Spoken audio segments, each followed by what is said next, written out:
Today on Locked On Red Wings, we try and figure out what the Red Wings special teams is going to look like.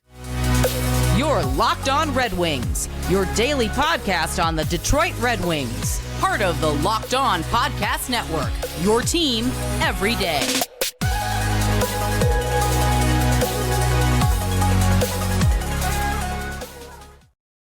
Welcome back to the Locked On Red Wings podcast. We are your hosts, Brian Fisher and Scotty Bentley. I'm a podcast producer for the Daily J, a WWJ News Radio podcast, while Scotty's a host over at Locked On Tigers, as well as a freelance journalist for the Detroit News. And we got a couple minor news and notes for you guys heading into this Tuesday episode.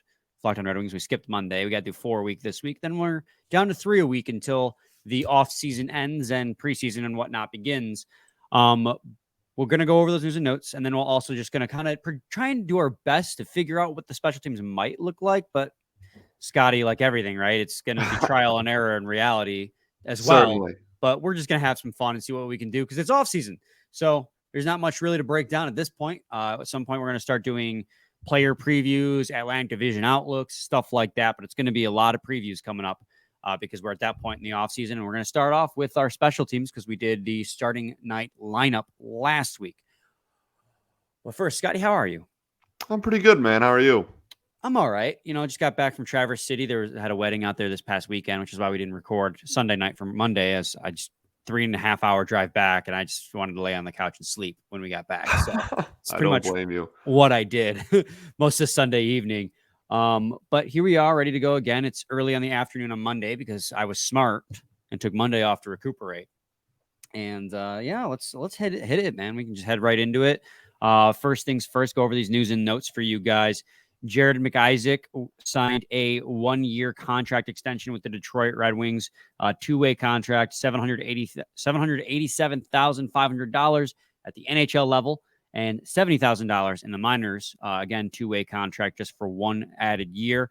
Comes with a qualifying offer in the offseason of $826,000.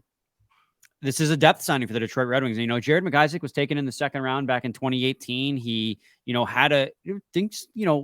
people thought he could be a bona fide NHL talent. And I think there is still a pathway there for him, but he had, I think, back-to-back shoulder surgeries. And it just really has derailed his development. So there's a lot of talent there with Jared McIsaac still. But, being healthy and proving it is going to be the biggest thing for him, which is why I think he got that contract extension, just an extra year to be like, hey, get healthy. He played 61 games last year. He had 22 points in that, 70 games the year before, 24 points. He just needs to be able to stay healthy and prove that he can, get there to the NHL level. But that's really all there is to this signing. Yeah, I mean, when you're trying to maintain organizational depth, these are the kind of people you keep, right? Like at one point, highly, not like, A+ touted, but like a relatively highly touted prospect at one point.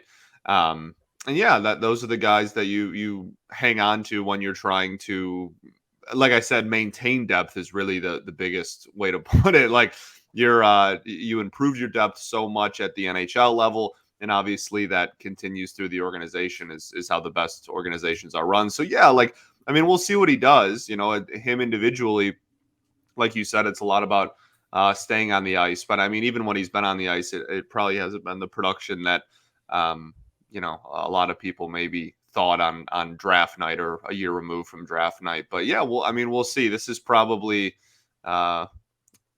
close to like a last contract, like a prove it, I guess, like the last, like, as far as NHL deals go. Right. Correct. Yeah. I mean, he's got a lot of talent, and he did stay pretty healthy the last 2 years, 70 games and 61 games played. The surgeries came earlier in his career, but like I said, it derailed it. A lot of talent there. It's just, again, about trying to remain healthy, and that, like I said, that's all there really is to it with Jared McIsaac. The other guy they signed, Wyatt Newpower, same deal, same contract, 1 year, $787,500 at the NHL level, $70,000 at the minor league level. This is an undrafted guy that the Red Wings have extended. I think I mentioned him on an episode the other day. His worth comes as him being a right-handed defenseman that's 6'3", right. But he's so far down the depth chart. He's basically just like, he is a really good AHL defenseman at this point. The NHL contract means if injuries happen, you might see him get a couple minutes somewhere down the line, but hopefully the depth doesn't get decimated that much that you need to resort to, Wyatt Newpower. Not trying to say anything bad about him as a player, but he is No, that would just being be signed as an that would just be AHL way player. down the line on what the opening night plan would be, right? Like that would be way down the line. But yeah, again, like organizational depth doesn't stop at lines 2, 3, pairings 2 and 3. Like that's an organizational all across thing. So Griffins need players too. Yep. So that's really all there is about those two signings. I just felt like because they were signings, you had to go over them. But from there, Scotty, we can get into the power play and penalty kill for the Detroit Red Wings. And once again, we're going to go to Cap Friendly. They have that awesome tool where you can create your own lines. Scotty, you want to start with power play or penalty kill? Let's do the power play, man. Let's do the power play. Let's do that power play. Let me see if I can zoom in just a little bit more for the people who are watching on YouTube. That's probably a little bit too much. Cut off the special teams altogether. All right.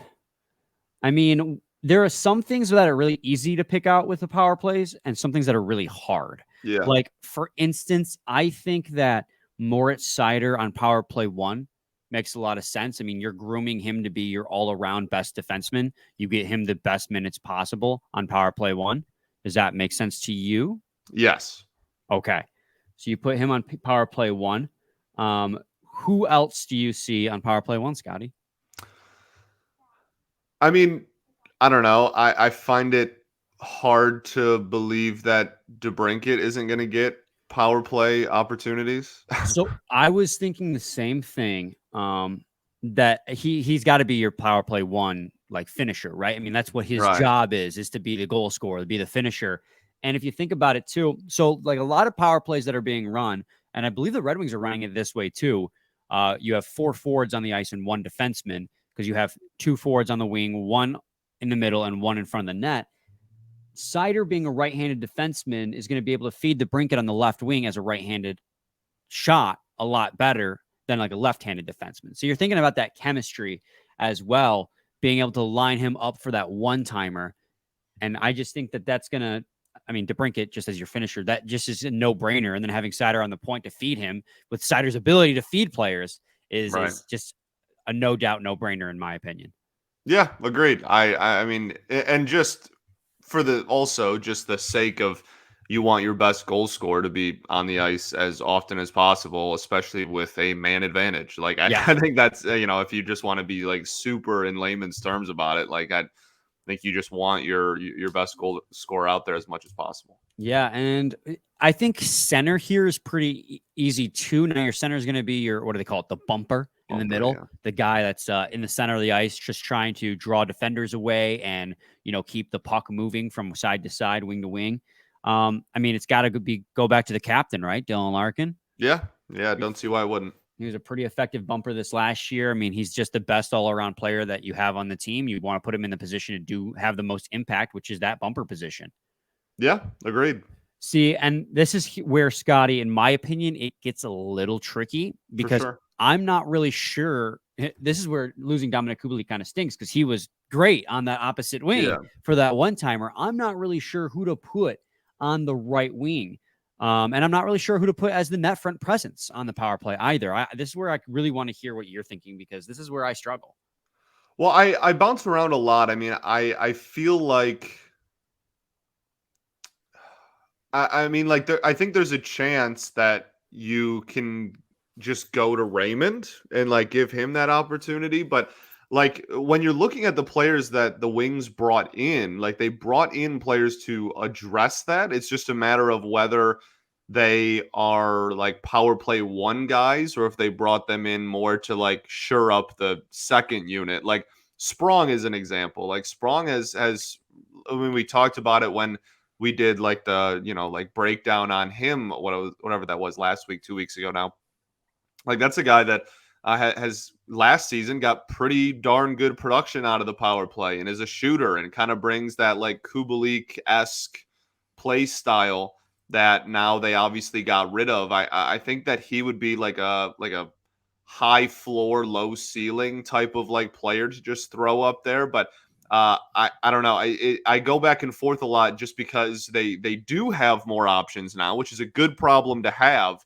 And I don't know whether they are wanting to just shore up again like more of the second unit, or whether they're just going to say like we're just going to try and that's probably going to be a revolving door like we've talked about with a lot of other positions. Like this is probably going to be something that with these two positions left on power play especially, like are probably going to be tried out by a few different people. Yeah, I got a couple thoughts too, and I'm going to give them to you. But first, I got to talk to the people today about FanDuel.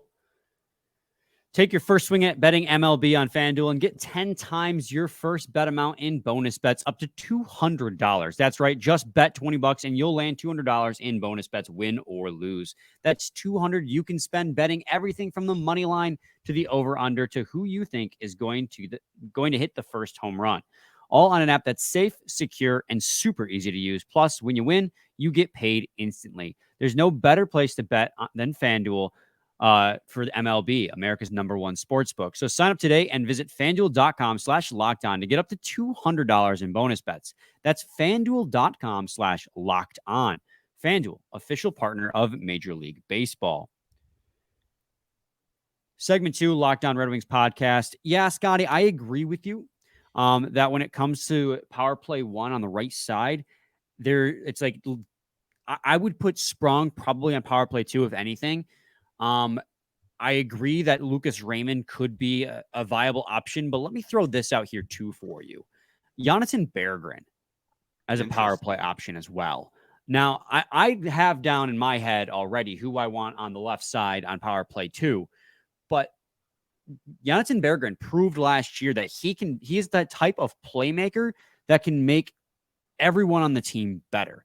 And it's a gamble and kind of a bold take to put a guy who, in limited minutes, limited ice time, played pretty well last year, at some points earning top 6 minutes and immediately putting him on power play 1, but it's just food for thought. I think ultimately I probably would still default back to Lucas Raymond, but it's just an idea that I think by year's end, Jonathan Berggren could sneak his way on one of the 2 power play units. I mean, I don't hate it. I have a hard time believing that like opening night that's gonna be a thing. That would be a heck of a jump. Like the team gets better and he goes to first unit power play. Like that'd be a heck of a jump off rip. But yeah, I mean, I don't mind the opinion that he's gonna get looks on the power play this season. I think that's probably pretty likely. It's just a matter of whether it's going to be all the way up there or, more. Are we then in agreement that it'll be Lucas Raymond as your? Yeah, probably. Like I really wouldn't be shocked if, we were checking in December and Daniel Sprong had a majority of the opportunities there. But I think, like going into camp and whatnot, Raymond's probably the safer one. Well, and we talked about it when we did the even strength lines, right? Like we didn't want Raymond and DeBrincat to be on the same line because they're offense first guys. Like defensively, neither of them have really shown a whole lot, which is, yes, it needs to improve, but like that's what you're getting in these 2 players. They're both supposed to be, Raymond a little bit more of a playmaker than maybe DeBrincat. DeBrincat can do it too. That's just the type of play you're getting. But on power play, that's kind of okay. Like you're trying to score goals. You want to go all offense when they're shorthanded. So you put Raymond and DeBrincat together. It's not a bad idea. The question here becomes who becomes, and it's going to pop up on the second defenseman, but what the Red Wings are probably going to do is put a guy net front. So, and you can put a defenseman net front. I mean, the Red Wings and other teams have done that. I mean, I think the Bruins used to love putting Zdeno Chara in net front territory, which I always hated because a guy with a cannon like he had should not be net front, especially because he has no hands. But they used him for his screen and his body. And that's where my question becomes, because last year I remember I preached like Raymond was a good net front guy, even though he was small, but his hands, he was able to redirect and then corral those rebounds really well. But what do you do? Who do you put net front on the power play? That for me is probably the biggest question, especially on unit 1. Like part of me. So originally I was thinking like Ghost Despair, but then I quickly shot that down because I honestly I think that he's going to be the defenseman on power play 2. So I don't think that they're going to burn him as just like the like big body to throw in front of the net on unit 1. I don't know, man. Because, like, I mean, all the names I'm going through, I feel like have better places on power play too. Like Comfer, I think there's a legit chance that he's like 2C for the power play. I mean, I already talked about Sprong. He's going to be a winger on the power play on 2. Can I say it? Yeah. Michael Rasmussen. Yeah, that makes a lot of sense. I just like the idea, and this is me on my Michael Rasmussen train, and I completely understand that. But I mean, he's a big body who showed last season that No, he I can. think it makes sense, man. I mean, he's more than just a big body now. Like, granted, he doesn't have like fantastic hands or whatever, but he's been proved last year that he can be the guy who can maintain the puck, get the puck. Like, he's the perfect guy to be net front and go behind the net to retrieve the puck on the power play, things of that nature. I think that's a good role for him. The question is like, is he going to be delicate enough with the puck to be able to really corral those rebounds? Because that was a big problem we had with like guys like Elmer Soderblom or Oscar Sundqvist when they were on the power play. I mean, I was pulling my hair out when Oscar Sundqvist was on the power play last year because, yeah, he was like 6'6" or whatever, but when the puck came near him, he couldn't do anything with it because he just didn't have the handles for it. I think Michael Rasmussen has better handles than Oscar Sundqvist, but I don't think it's anything superb either. He's a great 5-on-5 player, but I'd be willing to give him, with the breakout year he had last year, I'd be willing to give him a shot on power play 1 as that net front presence. No, I think, I mean, when you're talking about like big bodies that can fill that role, he's really the only person on the team. Like, you know what I mean? Like last year they had several of those guys. You just named a few, and then yeah, I mean, honestly, as the season went along, they just like kept finding, like big bodies to throw in front of the net there on the power play. That's really like the only person that, or at least the person that best fits that bill, is kind of Rasmussen left. And again, you can always put a defender there if you really want to, but I mean, as far as the forward core goes, especially, like that's kind of the only person. So I really don't hate it.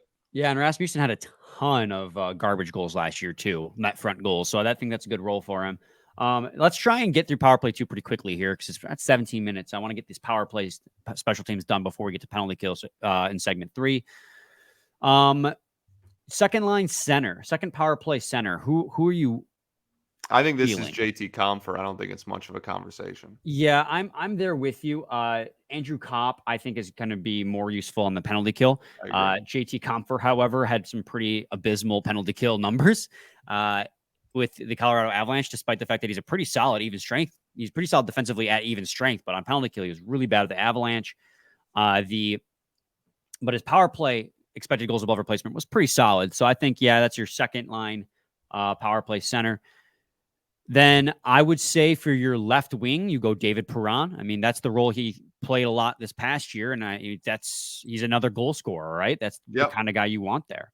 Yeah, I think Perron, and then I'm going to re-give a shout. I think Sprong is kind of the slam dunk for right side wing. Yeah, I would say either Sprong or Robbie Fabry, because Robbie Fabry can score goals too, plus him being a lefty. He can like really shoot it from the right side in the power play. But I will defer to you on the Sprong one. Let's have a little fun. Get the new guys in the mix. Let's not go with the same old completely. Let's see here. Shane Gostisbehere, easy. I think Ghost is the defender. Yeah, that's what his role is. Like, that's part of the reason why you signed him, is to be that power play quarterback for power play 1 or power play 2. And then the question becomes again, net front presence. Who you having? And I genuinely don't know. I don't know either. Like, now I'm between Klim Kostin or Robbie Fabry. And I'm saying Klim Kostin just because I think he's a pretty big guy, at least. Let me double check on that before I completely make an ass of myself. Is there a defender you'd be willing to put out there for it? No. I don't want Sherrod or anything out there. I mean, Klim Kostin's 6'3". You could just go all offense and just do a Wallman Gostisbehere power play too. But like that, that's not Wallman. If it really is just go stand in front of the net and wreak havoc, like that's not really what Wallman does. That'd be two quarterbacks out there. Yeah. Yeah, I'm with you, I guess. I don't really know who else it would be. Yeah, then unless you want Robbie Fabry out front, but like that, you would want him more along the boards than out front in front of the net. Yeah. Yeah, let's do Klim Kostin. Okay. Screw it.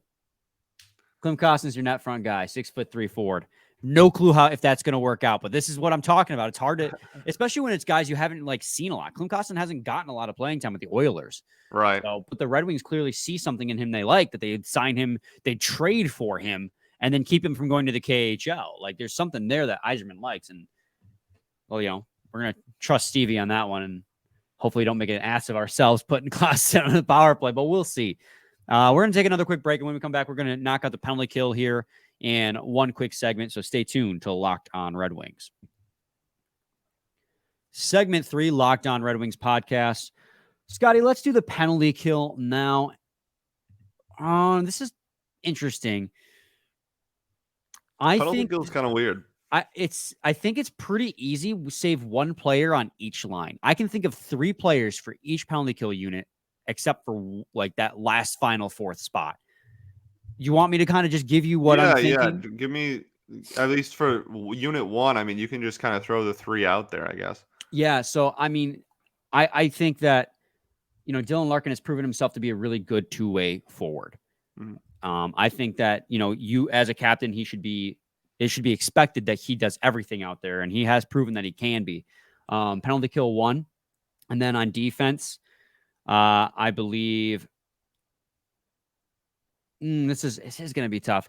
So again, Sider's really good defensively. Like he's more defensive than he is offensive. The offensive is just such a great boon.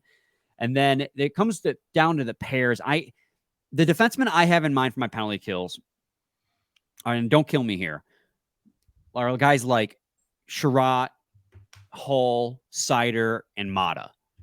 Guys who are supposedly better defensively. But if you have Sider out there, you can't put him with Justin Hall because he's a right side D-man.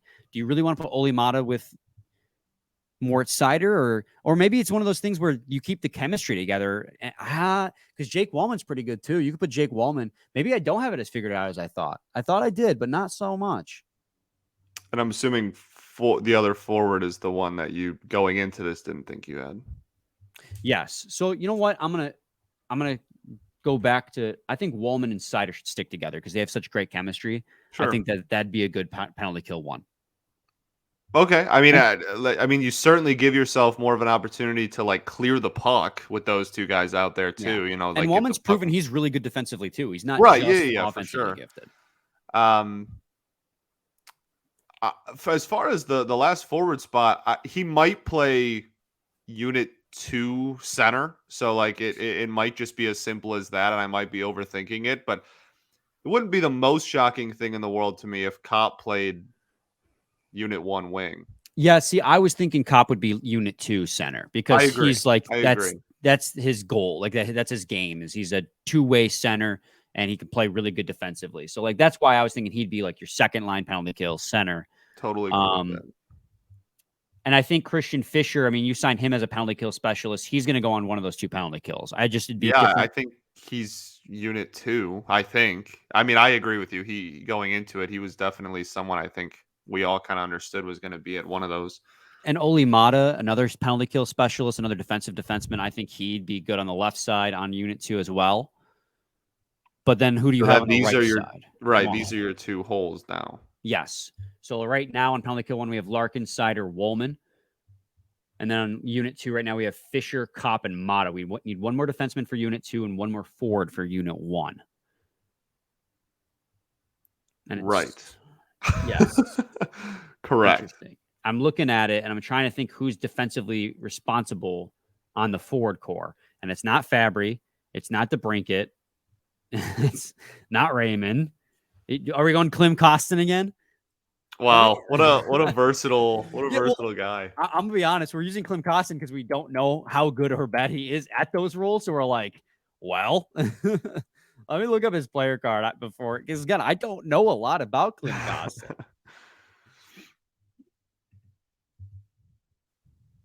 He had 3 power play minutes last year, and then it was 0 shorthanded minutes. He's just a wild card. We don't know. I love that. Geez. I mean, Jonathan Berggren is pretty good both ways, but we've only seen him in short periods of time. I mean, like, we can put Rass somewhere. Well, that's a good call. Because he's down here on the IR. I keep forgetting that he's here.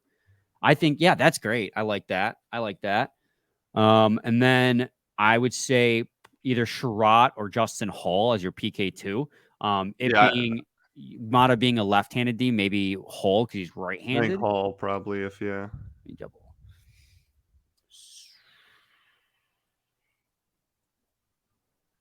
That ended up being easier than we thought.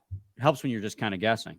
Well, yeah, I don't know about easier than we thought, but I mean, we filled it. That's for sure. I don't know, like, there's a few guys that, yeah. I mean, Justin Hall played 237 minutes of shorthanded time last year. Yeah, for sure. I'm fine with that for sure. And he was a plus at expected goals above replacement in that role. So I think that's fine. Mata, I like in that role. Actually, I think penalty kill 2 looks pretty strong. I think it's more penalty kill 1 I'm unsure on, but we'll see. I kind of like your where your head is at with the Wallman Cider, just keeping them together thing. Yeah, chemistry matters, man, and they have it. Like, don't put, you can't just throw guys on a line because their advanced metrics say they're good one way or the other, which, I mean, is kind of what we're doing in some respect. But, like, you got to remember, like, they play really good together at even strength. So would go without saying that as shorthanded, they should be good together too. Yeah, for sure. And the only reason we're running 4 forwards is because the Red Wings did that a lot last year on power play. Yeah, they did the 1-3-1. Yeah. But yeah, let me go over it one more time for you guys. So the ones who are listening and not watching on YouTube can know what we did. Power play 1 is Dylan Larkin, Lucas Raymond, Alex DeBrincat, Michael Rasmussen, Moritz Seider. DeBrincat being your bumper, Raymond and DeBrincat being on the wings, Rasmussen as net front presence, and then obviously Seider is your quarterback. Power play 2, Comfort is your bumper, Sprong and Perron on either wing, Shane Gostisbehere as quarterback, and Klim Kostin as your net front presence. Penalty kill 1, Dylan Larkin, Michael Rasmussen, Moritz Seider, and Jake Wallman. Penalty kill 2, Christian Fischer, Andrew Kopp, Justin Hall, and Oli Mata. I could see, Michael Rasmussen can play center too. Like, he could center power penalty kill 2 too. And then, like, if you take Larkin off altogether, but that's it. I don't want to redo the entire penalty kill 2 at this point in the episode, but that's just a thought. I think we're at this point now with Rasmussen that we're so locked in that he can play wing, but I don't think that it's going to be that black and white throughout his career. I think there's going to be plenty of situations where he does slide in at center, depending on, the situation. Yeah, for sure. I mean, we've said it a lot already this offseason, but, like, that's going to happen a lot with a lot of different units and positions on this team. There's going to be a lot of movement, especially early on. But yeah, that does it. Scotty, you got any final thoughts on our special teams? No, I mean, I'm pleased with how it turned out here. I'm pleased with what we got here on July 18th. But I mean, it certainly is going to be one of those situations where, like, the season's going to start and it might look nothing like this, and we look back and we're like, oh well, hopefully it works out whatever they end up doing. But yeah, just one of those things. It's going to be really fluid. Yeah, and I mean, if you guys have your thoughts on what the power plays or penalty kills should be, please let us know in the comments or the reply of the social media tweet, whatever is most convenient to you guys, because I'd love to hear what you guys think, because by no means do we have any idea what the Red Wings are actually going to roll with. We're just trying to give it our best guess, and then there's plenty of opinions out there that say otherwise to what we say, and I think it's really interesting to get what people's ideas are. Yeah, fascinating. So we're going to be back tomorrow with a new episode. You're going to get 4 up again. You're going to get 4 episodes this week, and then 3 episodes every week thereafter due to us being in off-season mode. So stay tuned to Locked On Red Wings. Scotty, you got to say your thing. We ball. We do ball. So stay tuned. Same time, same place, your team every day. Every day.